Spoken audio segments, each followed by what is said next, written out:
To create an R Markdown document within RStudio, you first need to go to File, New File, and then down to R Markdown. You'll then be presented with the settings box where you need to make sure to choose Document. You can then set a title of your document. Let's call it My R Markdown. You can choose an author name, and you can also set a date. You have the option of choosing between a continuously updating date, which will use the system date when you render, or you can uncheck this box and just put in a static date. Furthermore, you have to choose a default output format. Here I will recommend HTML, which behaves a bit like a one-page website, or PDF, which is just a standard old PDF document. All of these settings are something that can be changed further down the road, so don't fret it too much. Just choose what you think you need and click OK. When you click OK, you will see that it creates a document for you, which has some settings on the very top. There's the title. We can just add something to the title if you want to. There's the author name, and there's the date. As I'm using the system date at the moment, it will have a bit of code in here, but you can just delete that and add a static date if you want to. And there's also a setting for the output. At the moment, it's set to HTML output. I can choose to work with PDF instead. Also, the document has some standard text and code in it, which just is an example of how R Markdown works with text and code. Take a quick glance at it, read it through, because it gives a really nice intro to how it works. When you want to render your R Markdown document, or NIT as it's called in R Markdown terminology, you first need to make sure that the output settings are set correctly. Here I have chosen to use an HTML document as my output. And then when I'm ready to render, I just click on NIT. It will then ask me to save the R Markdown file. I'll just call it my R Markdown. And after I have saved it, it will create a document for me. As you see out here in the viewer, it has just created the HTML document, which contains the document title, the author name, the current date, as that is what I'm using, and then all of the text, code, and plots I have defined in my document. This is just all of the standard text and code that comes with the document at first.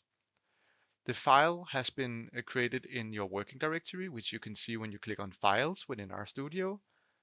And then you can click up here on More File Commands and click on Go to Working Directory. And then it will show you your working directory. Here you can see that my HTML file is created right here.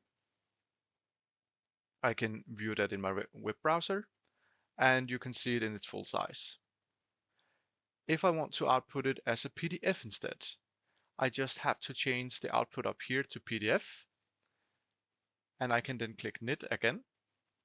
This time it will not show me the file, it will just create it in the working directory, but I can click on it here in my files and open it in my favorite PDF reader.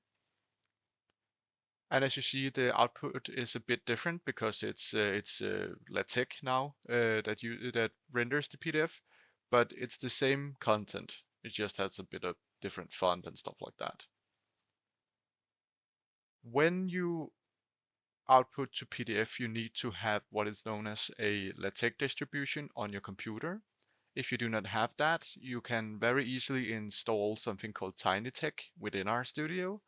There is a guide in the teaching notes on how to do this, and it's just 2 bits of code you need to run. It's very easy. Now I will show you how to format code and text in R Markdown. To do this, we first need to get rid of all the standard text and code that comes with the document. I'm just going to delete it here. Just do not delete the R setup code chunk, as it sets up some stuff for the code chunks. Do not worry about it, just let it be. R Markdown uses a system called Markdown for formatting text, which is a very simple way of formatting text. But if you're unfamiliar with it, RStudio has a built-in cheat sheet. You can just go to Help and then go down to Markdown Quick Reference, and you will see it pop up here on the right with all the ways to do things. I have prepared a little something we can just insert here, and then we can render it, and then just let us go through it one by one. So, as you see here on the left, I have inserted 3 different headers in the Markdown document. A header is denoted with a hashtag, a subheader is denoted with 2 hashtags, and a subheader is denoted with 3 hashtags, and so on. You also see they come in 3 different sizes over here on the right. You can of course also put in bold and italic text in R Markdown, as I have done here with stars, asterisks, yeah, something like that. 1 star is denotes italic and 2 stars denotes bold. But as you see over here on the right, it renders as italic and bold, but it's in 1 line. It doesn't care that I specified this as 2 lines over here. If you want it in 2 lines, a line break in the middle of a sentence, then you need to put in an extra line break. Let's just knit it again. You see now it's on 2 lines. Another way of doing it is adding 2 spaces. That will also denote a line break. And now it's again in 2 lines.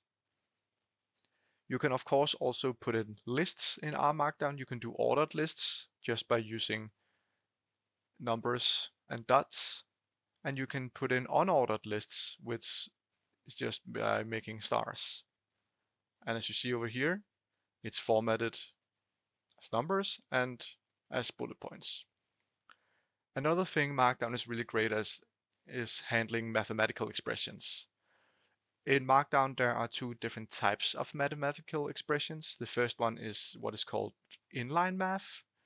And inline math is when the math is part of the text itself, so it's kind of online with the text. And as you see here, here's a small example of inline math. It's denoted with 2 dollar signs, one on each side of the mathematical expression. And we see down here, it renders just on the line. And I can just actually continue my sentence here.